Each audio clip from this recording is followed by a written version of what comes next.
when I was a kid, 14, I worked with a woman named Sandy Notley and her husband, Grant Notley. And Grant was the member of the Legislative Assembly for my home constituency, my riding in Fairview. And he was the only opposition member in the entire Alberta Parliament, essentially. And he was a socialist. The entire province was conservative, except for him. He was a socialist. Now, the reason he was elected in that riding wasn't because he was a socialist. In fact, he was elected, I would say, in spite of the fact that he was a socialist. But he was actually a good man, and everybody knew that and trusted him. And so I worked for the NDP, the New Democratic Party, for about 3 years. And I was a good friend of his wife. She was the librarian at our local junior high school, and she introduced me to serious literature. And I really liked her. She was a real good mentor. Kind of an eccentric New England woman, quite well educated by the standards of the little town that I grew up in. And so she pointed me to Huxley and Orwell and Solzhenitsyn and Ayn Rand as well, to her credit, because, of course, Rand is no socialist. And then, you know, because I had access to her and her husband, Grant, was the leader of the socialists in Alberta, he had access to premiers of Alberta provinces and the national leader of the NDP. And over about a 3-year period, I got to be a fly on the wall in many meetings between senior labor leaders and senior socialist leaders. It's this kind of Fabian socialism that's got a British twist. It isn't really derived from the same, say, school of thought that the communists were derived from. And I stopped working for them when I was about 17 for reasons that I'll go into. But I got to say a few things about the socialists of that time. First of all, most of them had been labor leaders. You know, so a lot of them were working class guys, mostly guys, not all, mostly, who, and this was the leaders, who had worked themselves up the working class hierarchy and then had adopted political responsibilities of one form or another. And most of those guys, when I listened to them, I actually had a fair bit of respect for them and admired them. I actually thought that they were genuinely doing their best to put forward the interests of the working class. And at that time, the Conservative Party in Canada was pretty much middle class, upper middle class guys in three-piece suits, you know, banker types. It was clear the Conservative Party was a voice of the corporate world. And then the Liberals, who were genuine centrist Liberals, sort of played both ends against the middle, and they did that quite successfully. So everybody knew where the political parties stood in some real sense. They were different, and the socialists did advocate for the working class. But even then, you know, I used to go to the party conventions, and there were a lot of activists there. And I didn't like the activists at all. They really made me nervous. I thought, and then I read George Orwell, and George Orwell talked about socialist activists back in the 1930s in the UK. What did he call them? Tweed-wearing, leather patch jacket, champagne socialists. It's like, well, what the hell do you guys have to do with the poor? And the answer was nothing. You don't love the poor, you just hate the rich. Now, the leaders I saw, they liked the working class. You know, they were advocating on their behalf. But these activist types, they were motivated by pretty much nothing but resentment. And that really grated on me. And I stopped working in anything that was political, well, pretty much from that point onward. So I think it's really easy for young people to be attracted to leftist ideas because, first of all, young people are looking for a cause. And second, without much reflection, it seems obvious that we should be advocating for the oppressed. And then, of course, the leftists always say that that's what they're doing. And so, given that your first moral impulse might be to advocate on the part of the disaffected, then it seems appropriate that if you were attempting to be moral, that you would gravitate towards those who claim to be speaking for the dispossessed. The question is, are they really speaking for them? So why do you think, now you also have said, and you need to explain this to people, that your mother was and is a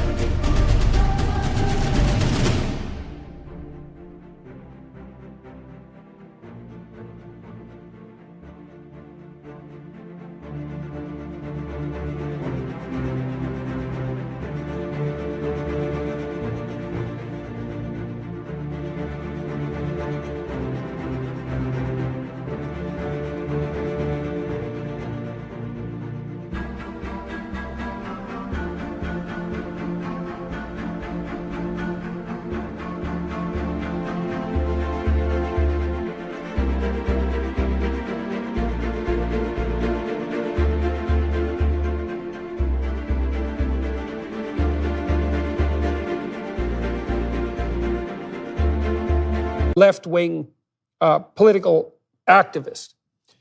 But so you have that reason for having been hooked into the ideology, let's say. Do you want to expand on that a little bit? Let's walk through your biography a bit here and talk about the philosophical reasons you were attracted to it and also the personal reasons that this particular ideology. Sure.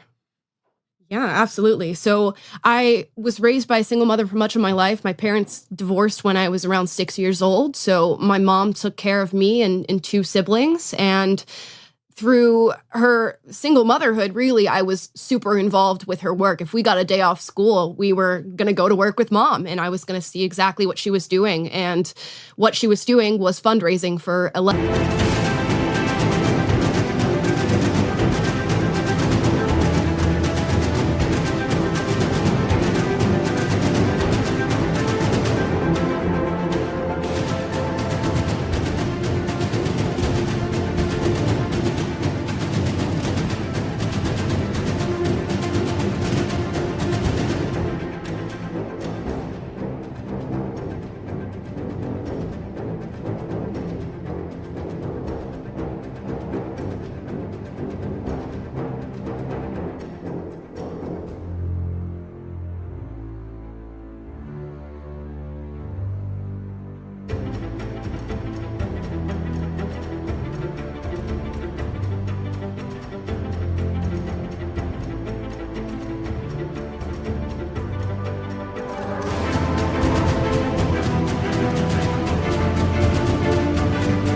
left-leaning organization out in Orlando, Florida. So that was her day in and day out. She's politically quite obsessed with virtually everything that's going on in today's day and age. So I would go to work with my mom, and she would give me markers to write on posters. Little did I know those posters were going to be used in protests that they were staging in the city.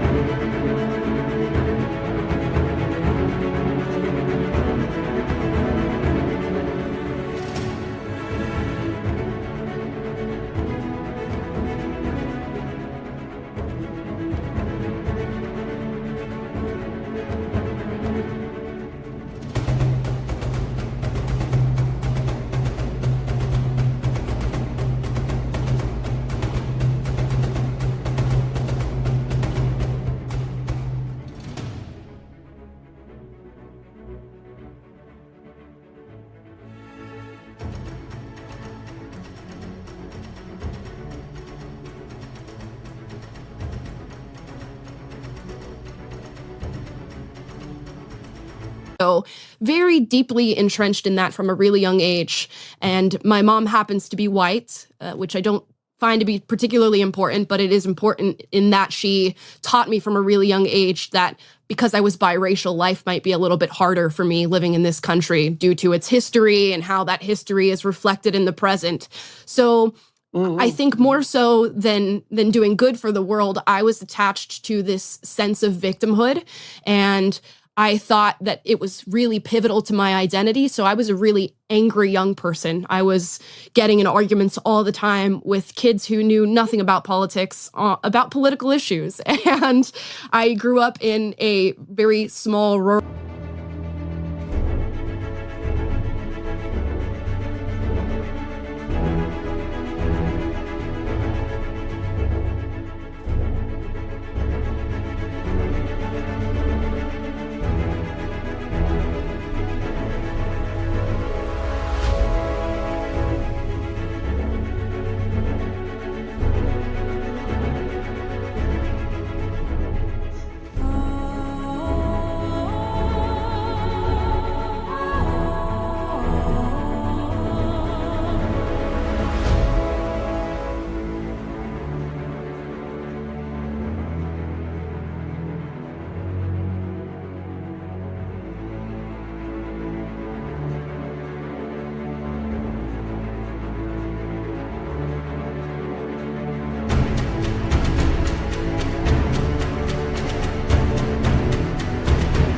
conservative town. So arguments were ripe for the picking with anybody I chose.